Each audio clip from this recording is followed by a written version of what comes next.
Hi guys, welcome back. Today I have a Thinkware Dashcam. Now the RAC Shop have asked me to unbox a few of their dashcams, which I have accepted, and you can find the link to those in the description below. So this is the X550. This is on the RAC Shop for £189. Full HD Super Night Vision and also road safety warning system. So let's have a look inside. We have the camera. On top is the first to come out in a plastic bag. Thinkware Dashcam. And in here we have lots of accessories. Okay, so you certainly get a lot of accessories within the box on this dashcam. Let's take a closer look at them. So you get an instruction manual for the X550 and also a leaflet to indicate where best to mount the dashcam. You'll get your dashcam mount with an adjustable head, and underneath that there is the 3M sticker, stick straight to the windscreen. And accompanying that you will get a 3M replacement sticker for when you need to replace the old one. You get these adhesive clips. This is when you're installing the camera, you can route the cables nice and neatly around the car. You need power to the dashcam, so you also get the in-car charger.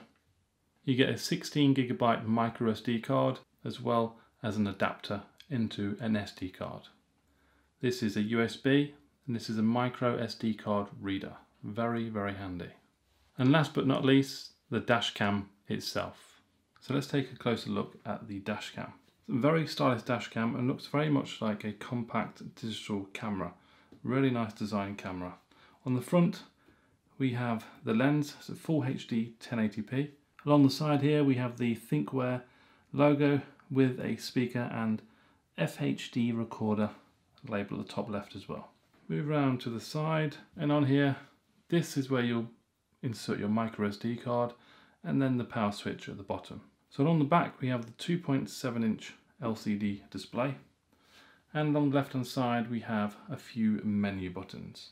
This side is pretty much clear, it just have a few grills along the side. And the bottom we have a little reset switch, and halfway up there is a microphone as well. That will pick up all the audio. We come to the top of the device. Here we have the DC in. This is where you'll plug in your in-car charger to provide power to the device. We also have another connector there. That is for an optional rear camera, which you do have to purchase separately. And bang in the middle there is where you attach the mount. And there you have it. Very smart dashcam with plenty of accessories. The link is in the description below if you want to take a look. Thanks for watching. I'll see you soon.